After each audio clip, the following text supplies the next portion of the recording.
Hello बच्चों, हम चर्चा करेंगे जो प्रश्नावली अपनी रह गई थी। हमने 15 क्वेश्चन तक कर लिए थे। अरिहंत बुक की प्रश्नावली 2। अभी वीडियो हो गया थोड़ा सा ख़राब हो गया है तो हम इसको फिर से रिकॉर्ड कर रहे हैं। क्या लिखा है? संख्या है जो इकाई, दहाई, सैकड़ा, हज़ार, 10,000, लाख। मतलब इकाई, दहाई, सैकड़ा, हज़ार, 10,000, लाख मतलब 5,84,356 में 5 के स्थानीय मूलों का योग ज्ञात करना है। तो हमें 5 का स्थानीय मान, दो अंक, दो बार है 5, यहाँ पर भी 5 है और यहाँ पर भी 5 है। हमें इनका क्या करना है? स्थानीय मान निकालना है। तो 5 का स्थानीय मान क्या हो जाएगा? 5 लाख। और इस वाले 5 का स्थानीय मान क्या होगा? 50, क्योंकि ये क्या है? दहाई पे, दहाई में क्या करते हैं? हम 10 का गुणा करते हैं। तो क्या हो जाएगा? 5 गुणे 10 करेंगे तो हो जाएगा 50। तो इसका दोनों को आप क्या करना है? हमें योग करना है। तो टोटल कर देंगे तो क्या हो जाएगा? ए हो जाएगा 5,50,000 हो जाएगा। ठीक। Question number 17। क्वेश्चन नंबर 17 में क्या लिखा है? विभिन्न अंकों का प्रयोग 4 अंकीय संख्या, 4 अंकीय सबसे छोटी संख्या जिनमें 9 दहाई पर हो, हमें वो बताना है। ऐसी संख्या बताना है जिसके दहाई पर 9 और साथ ही साथ वह सबसे छोटी हो। तो इन ऑप्शनों में देखेंगे 1290 है, 1092 है, 2091 है, 2190। तो यहाँ पर सबसे छोटी संख्या हमें यही दिखाई दे रही है, 1092। ठीक। तो इसका आंसर क्या होगा? 1092 होगा। Question number 18। क्वेश्चन नंबर 18 में क्या लिखा है कि 5 अंक दिए हैं, 5 है, 1 है, 9 है। इनमें से किन्हीं दो अंकों को कितनी बार प्रयोग में लाकर बनने वाली 5 अंकों की छोटी से छोटी संख्या बताना है। हम कोई 2 अंक है उनका प्रयोग हम कितनी बार कर सकते हैं? तो यहाँ पर 5 अंकों की संख्या बनाना मतलब हम 1 अंक का प्रयोग 2 बार कर सकते हैं। ठीक है। तो हमने 1 का प्रयोग कर लिया 2 बार तो ये क्या होगा? 11। और 5 का प्रयोग कर लिया 2 बार तो ये क्या होगा? 55। इस प्रकार टोटल संख्या की, और 1 बार ले लिया हमने 6। तो टोटल संख्या क्या होगी? 11,556। मतलब सबसे छोटी संख्या है, क्योंकि यहाँ पर 11,565 556 से बड़ी है, यहाँ पर 51,156 है, यहाँ पर 11,655।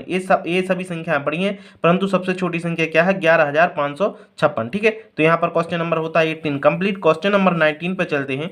संख्या लिखिए 9,680 गुणित 10 गुणित 14 गुणित 0 गुणित 8। हमने अभी बताया था पिछले सेशन में, जब हम किसी संख्या में 0 का गुणा करते, कि कोई भी संख्या हो, कितनी भी बड़ी संख्या हो, जब हम उसमें 0 को गुणा करते, किसका? 0 को गुणा करते हैं, तो वह संख्या क्या हो जाती है? 0 हो जाती है। क्या हो जाती है? 0 हो जाती है।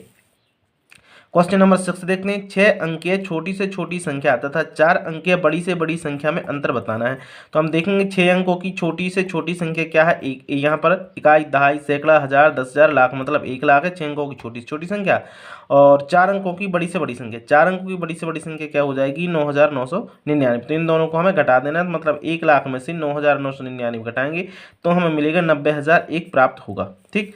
क्वेश्चन नंबर 21 क्या लिखा है? 56 और 84 है, इसके बीच में निम्नलिखित में से कौन सा कथन सत्य है? यहाँ पर क्वेश्चन नंबर ऑप्शन ए है। ऑप्शन ए में लिखा है कि दोनों अभाज्य संख्या है। नहीं, यह दोनों अभाज्य संख्या नहीं है, क्योंकि अभाज्य संख्या जो होती है, अभाज्य संख्या में सिर्फ 1 और साथ ही साथ उसी संख्या का भाग जाता है। परंतु 56 है, 56 में 2 का भाग भी जा रहा है, 7 का जा रहा है, 8 का भाग जा रहा है। और क्या बोल रहे हैं यहाँ पर हम लिख देते हैं 56 के गुणनखंड कौन कौन? 56 है, 56 का गुणनखंड है जैसे कि 2 है, 4 भी है, 14 है और साथ साथ आपका 7 है, ये और हाँ और 28 भी है। ये सब क्या है? इसके गुणनखंड है। तो मतलब ये अभाज्य नहीं है। 84 की देख लें तो 84 में 2 का भाग जाएगा, आपका 7 का जाएगा, आपका 14 का जाएगा और 12 सत्ते 84 होता है, 12 का भी जाएगा, 14 छूं 84 होता है, यहाँ पर 6 का भी जाएगा और साथ ही साथ 28 का भी जाएगा। मतलब यहाँ पर क्या है? ये 56 और 84 अभाज्य संख्याएं नहीं है ना, तो ये अभाज्य ना ही सहअभाज्य। सहअभाज्य में क्या होता है? एक दोनों को कॉमन, ठीक है, दोनों सहअभाज्य में, परंतु क्या है? 14 के गुणज हैं। 14 का गुणज क्या है? ए 14, 14 का गुणज। सहअभाज्य में क्या होता है? सहअभाज्य में या तो गुणनखंड हो 1 और साथ ही साथ दोनों में कॉमन 1 होना चाहिए, मासा 1 होना चाहिए। ठीक, ये सहअभाज्य होती है, परंतु इनमें मासा क्या हो जाएगा? मासा इनका हो जाएगा 28। तो ये क्या है? सहअभाज्य नहीं। हाँ, परंतु 14 के गुणज हैं। आंसर होगा इसका 21 का, ये हो जाएगा सी। क्वेश्चन नंबर 22 में क्या लिखा है? अंक जैसे कि 7 है, 2 है, 4 है, 8 तथा 0 से बनने वाली सबसे बड़ी से बड़ी 5 अंकों की संख्या जब एक ही बार प्रयोग की जाए, हमें इन अंकों का प्रयोग करके 5 अंकों की बड़ी से बड़ी संख्या बनाना है। तो सबसे बड़ी संख्या होगी इन ऑप्शन के अकॉर्डिंग 87,420। इसका आंसर हो जाएगा 22 का सी वाला। अब देखते हैं हम 23 में क्या है? 11 तथा 21 के लिए निम्न में से कौन सा कथन सत्य है? हम यहाँ पर कह सकते हैं 11 और 21 दोनों क्या है? अभाज्य संख्या। दोनों अभाज्य संख्याओं के साथ साथ दोनों अभाज्य नहीं है। 21 क्या है? भाज्य। 21 में किसका भाग जा रहा है? 3 का जा रहा है, 7 का जा रहा है और साथ ही साथ किसका जा रहा है? 21 का जा रहा है। तो ये क्या है? ये अभाज्य नहीं है और परंतु 11 अभाज्य है। तो अब इनमें इनको हम 11 को और 21 को सहअभाज्य संख्या कह सकते हैं, क्योंकि इन दोनों का मासा क्या है? 1 आएगा। ठीक, तो एक 23 का आंसर क्या हो जाएगा आपका? ऑप्शन नंबर सी हो जाएगा। आगे देखते हैं। क्वेश्चन नंबर 24, क्वेश्चन नंबर 24 में क्या लिखा है? क्वेश्चन नंबर 24 में हम देखेंगे 5 अंकीय बड़ी से बड़ी संख्या जो अंकों जैसे 3 है, 5 है, 7 है, 9 तथा 0 से बनाई जा सकती है। तो वो संख्या क्या हो जाएगी? ए बनाएगी। 9 पहले हम यहाँ लिख लेंगे, फिर 7 यहाँ हम लिख सकते हैं इन अंकों की, यानी कि बड़ी से बड़ी संख्या बनाना है तो सबसे बड़ा अंक क्या है इस अंकों के अकॉर्डिंग? इन अंकों में सबसे बड़ा अंक क्या है आपका? 9 है, तो पहले हम 9 लिखे। फिर क्या है? 7 है तो 7 लिख दिया। फिर इसके बाद में क्या है? 5 है, 5 लिख दिया। फिर क्या है? 3 है, 3 लिख दिया। फिर अंत में लिख दिया अपन ने 0। तो यहाँ पर सबसे बड़ी संख्या क्या होगी? 97,530। ठीक। 25 में लिखते हैं 5 अंकों की बड़ी से बड़ी सम संख्या बताना है। सम संख्या मतलब बड़ी भी लिखना है और साथ ही साथ हमें क्या लिखना है? जिसमें 2 का भाग चला जाए, अंत में आकर क्या हो? 0 हो। तो पहले ए संख्या हो जाएगी आपकी आंसर, ऑप्शन नंबर सी। ठीक। अब देखते हैं क्वेश्चन नंबर 26 में क्या लिखा है? 4 अंकों की हमें सबसे बड़ी तथा सबसे छोटी संख्या का योगफल बताना है। 4 अंकों की सबसे बड़ी संख्या क्या है? 9,999। इकाई, दहाई, सैकड़ा, हजार, 9,999 सबसे बड़ी संख्या है। सबसे बड़ा अंक क्या है? सबसे बड़ा अंक होता है आपका 9। सबसे बड़ा अंक क्या होता है? 9 होता है। और सबसे छोटा अंक की बात करें, सबसे छोटा अंक ए क्या होता है? ए होता है आपका 0। तो जब किसी संख्या के पीछे 0 लग जाए तो वह हो जाती सबसे छोटी संख्या, और जब किसी संख्या के साथ 9 हो तो वह हो जाती बड़ी संख्या। अर्थात हम कह सकते हैं 4 अंकों की सबसे बड़ी संख्या क्या है? 9,999। और 4 अंकों की सबसे छोटी संख्या क्या है? 1,000। तो हम क्या कर देंगे? इन दोनों को जोड़ देंगे तो आएगा 10,999 आपका आंसर होगा क्वेश्चन नंबर 26 का। अब देखते हैं क्वेश्चन नंबर क्या है? 27 है। क्या लिखा है? 16,08,13 बताना। तो इकाई, दहाई, सैकड़ा, हजार, 10,000, लाख, 10 लाख। 16,08,13 ये 27 का ही हो जाएगा क्या आंसर? अब देखते हैं 28 में क्या लिखा है? 214.56 को अंक का 5 का स्थानीय मान बताना। इसमें अंक 5 का स्थानीय मान क्या होगा? 5/10, क्योंकि जब हम दशमलव हटाएंगे तो 10वां हिस्सा होगा। 5/10 इसका हिस्सा हो जाएगा, 5 10वीं को बोलेंगे। ठीक। हम देखते हैं क्वेश्चन नंबर 29, निम्नलिखित में से कौन सी अभाज्य संख्या है? अभाज्य संख्या क्या क्या हो जाएगी? इसकी हो जाएगी अभाज्य संख्या 97। क्यों? क्योंकि 91 में किसका भाग जाएगा? 7 का भाग जाता है और 13 का भाग जाता है। और जो 93 में जाएगा आपका 3 का भाग और 31 का। जब किसी संख्या में स्वयं के अलावा किसी अन्य संख्या का भाग जाए तो वह क्या होती है? भाज्य होती है। यहाँ तो 91 93 क्या है? भाज्य है। यहाँ पर देख लेते हैं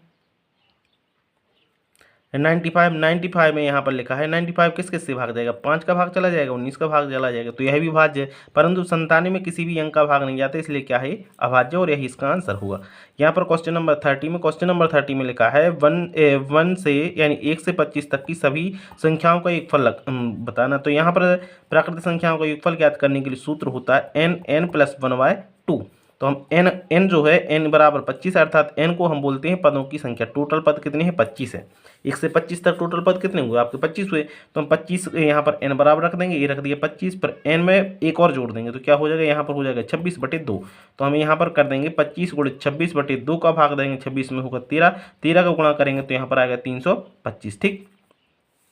ये आपका 30 क्वेश्चन होता है। अब हम देखते हैं 31 में क्या लिखा है? संख्या, इकाई, दहाई, सैकड़ा, हजार, 10,000 मतलब 30,746 में किस अंक का स्थानीय मान सबसे अधिक है? तो सबसे अधिक किसका होगा? इकाई, दहाई जो आखिरी में होगी संख्या, जैसे इकाई, दहाई, सैकड़ा, हजार, 10,000 मतलब इसका स्थानीय मान क्या होगा? 3 का स्थानीय मान होगा 30,000, क्योंकि हम 3 में किसका गुणा करेंगे? 10,000 को गुणा करेंगे तो क्या हो जाएगा? 30,000। वहीं हम 7 का 0 का देखें स्थानीय मान, 0 का तो कुछ नहीं होगा। 0 में इकाई, दहाई, सैकड़ा, हजार, 0 में जब 1,000 को गुणा करेंगे तो क्या होगा? 0 ही आ जाएगा। हमने अभी तक देखा कि कोई भी संख्या हो, कितनी से बड़ी संख्या, उसमें हम 0 को भाग गुणा करते हैं तो वो 0 हो जाती है। तो यहाँ पर 7 का स्थानीय मान देख लें। 7 किस स्थान पर है? इकाई, दहाई, सैकड़ा, सैकड़ा पे है, मतलब 7 हम 100 को गुणा करेंगे तो क्या हो जाएगा? 700। यह भी क्या है? इसका मान नहीं है, अर्थात सबसे बड़ा नहीं है। अब 4 का स्थानीय मान देख लें। 4 का स्थानीय मान क्या है? 4 × 10 मतलब दहाई पे है तो हो जाएगा कितना? 40। अब 6 का स्थानीय मान 6 × 1 हो जाएगा, इकाई पे है, इसलिए सबसे बड़ा इकाई का मान क्या है इस संख्या में? 3 का स्थानीय मान है वो 30,000 है। ठीक। अब क्वेश्चन नंबर 32 देखते हैं। 1 से लेकर 50 तक कितनी अभाज्य संख्याएं? हमें इसका जवाब देना है। अर्थ 1 से लेकर 50 तक की अभाज्य संख्या हम लिखवा भी चुके हैं, एक बार और देख लें। जैसे कि 2 है, 3 है, 5 है, 7 है, 11, 13, 17 और साथ ही साथ आपकी क्या हो जाएगी? 19, 23, 29, 31, 37, 41, 43 और 47। ये क्या है? अभाज्य संख्या है। टोटल कितनी 1 से 50 तक के बीच अभाज्य संख्या है? 1, 2, 3, 4, 5, 6, 7, 8, 9, 10, 11, 12, 13, 14, 15 टोटल कितनी संख्या हो जाएंगी 1 से 50 तक के बीच में, ये हो जाएंगी 15 संख्या। तो यहाँ पर अपना चैप्टर होता है कंप्लीट। ठीक इसी प्रकार के सेशन के लिए मेरे चैनल को शेयर और सब्सक्राइब जरूर करें। बहुत बहुत धन्यवाद। क्योंकि हम इस सेशन में पूरी अरिहंत की जो बुक है मैथ रीजनिंग के साथ साथ वो हिंदी है, पूरी हम यहाँ पर चैप्टर वाइज कॉन्सेप्ट के साथ क्लियर करेंगे, इसलिए फॉलो कर रहे हैं आप लोग। ठीक है, बहुत बहुत धन्यवाद।